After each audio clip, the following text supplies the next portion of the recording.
No fim do ano, a COP21 ocorrerá em Paris, mas para o professor Juliano Assunção, do Departamento de Economia aqui da PUC, a mudança climática também deve ser discutida em fóruns comerciais, não só diplomáticos.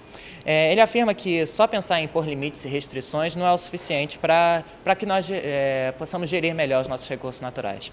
Professor, por que exatamente pensar só em restrições e em limites não é tão positivo assim? Porque abordar o problema de mudança climática envolve transformações estruturais nos sistemas econômicos de produção, tanto no que diz respeito à geração de energia e o uso de energia, quanto sobre a produção de alimentos. Tá certo? E para você implementar essas alterações, é importante que tenha um orçamento dedicado ao subsídio dessas atividades. E é muito pouco provável que seja possível mobilizar um montante substantivo de recursos no âmbito dessas negociações internacionais, ao passo que as políticas comerciais elas poderiam incorporar questões ambientais como parte de sua funcionalidade, tá certo? E essa incorporação é que geraria os recursos necessários a essa mudança, essa transformação estrutural que é tão importante para a gente lidar com o problema de mudanças climáticas. Mas mesmo no âmbito internacional, por exemplo, esse acordo entre Estados Unidos e China que foi feito recentemente, um tipo de coisa como esse não pode ser um pouco positivo, pelo menos? Não, acho que é bastante positivo, porque cria, além de outras questões, cria um momento político para se agir nessa direção, né? Mas, no fundo, os recursos que serão mobilizados para a gente implementar essa transformação necessária para lidarmos com a crise climática são recursos que extrapolam esses âmbitos internacionais. São recursos que ocorrem em volume muito mais compatível com o funcionamento das economias do que com essas articulações, mas certamente elas servem como gatilhos importantes. E quando o senhor falou que são necessárias mudanças estruturais, chamou muita atenção na palestra o mapa que o senhor mostrou sobre a proporção do uso de terra para cada atividade aqui no país. E foi visto que a produção de alimento ocupa uma parte muito pequena do solo brasileiro. O que isso diz sobre a nossa gestão, a gestão brasileira do nosso solo? Eu acho que a nossa ocupação do solo ela foi determinada por políticas e por uma série de processos que vêm de muito tempo, desde a era colonial, quando o Brasil começou a ser ocupado.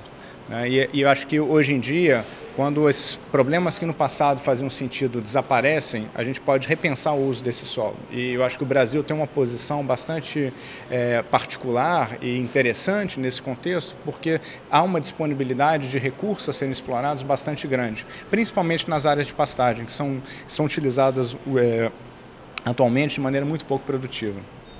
O senhor se mostrou um entusiasta da política atual de combate ao desmatamento na Amazônia, que está sendo desenvolvida pelo Ministério do Meio Ambiente, pelo IBAMA, e mostrou que agora o que deve ser combatido mais é o desmatamento em pequenas regiões, o pequeno desmatamento, e que fora da Amazônia é o Código Ambiental que deve ser mais implantado.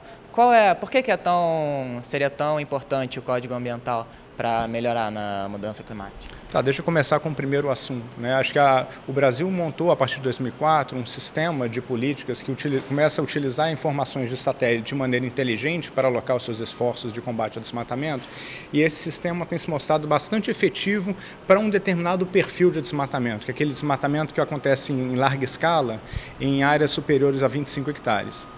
Entretanto, quando a gente olha a composição do desmatamento, o que aconteceu foi uma redução dramática desse desmatamento em larga escala, enquanto o desmatamento que acontecia em áreas menores, inferiores a 25 hectares, se manteve mais ou menos constante.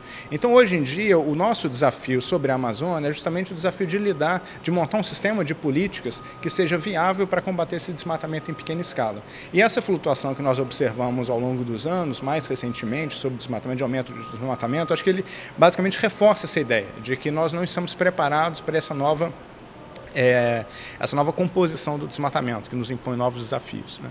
Voltando para a questão do Código Florestal, o Código Florestal ele é uma peça que foi debatida por vários setores da sociedade, e o código aprovado foi aquele que foi viável politicamente. É como se fosse eu acho que o código pode ser entendido como um compromisso da sociedade brasileira, né, na sua amplitude, para combater o desmatamento em áreas privadas, ou preservar a floresta nessas áreas privadas. E acho que é uma peça importante para o desenvolvimento, não só para a proteção ambiental, mas para o desenvolvimento da agricultura. Certo, e você falou que o Código Florestal que foi aprovado foi a melhor opção política, mas ele também foi a melhor opção para realmente o combate às mudanças climáticas?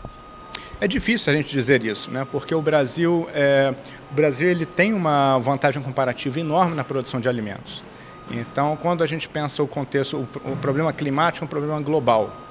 E pode ser o caso de que, ao abordar esse problema global com a necessidade de produção de alimentos, pode ser o caso de que uma fração importante da produção de alimentos se desloque para o Brasil. Seria o caso de aumentar, por exemplo, a emissão da agricultura, no caso brasileiro, propriamente dito, para poder diminuir a emissão global associada à agricultura, porque a agricultura brasileira é mais produtiva, tá certo? Por razões naturais. E eu acho que, então, o Código Florestal, o que ele faz, ele garante a proteção desses remanescentes florestais, ele exige o restauro de algumas áreas que, segundo algumas estimativas, são áreas bastante significativas, e vai acelerar esse processo de modernização da agricultura, porque ele impõe um limite à expansão da agricultura meio que tradicional e ele induz um ganho de produtividade que vai acabar acontecendo. Certo, muito obrigado, professor.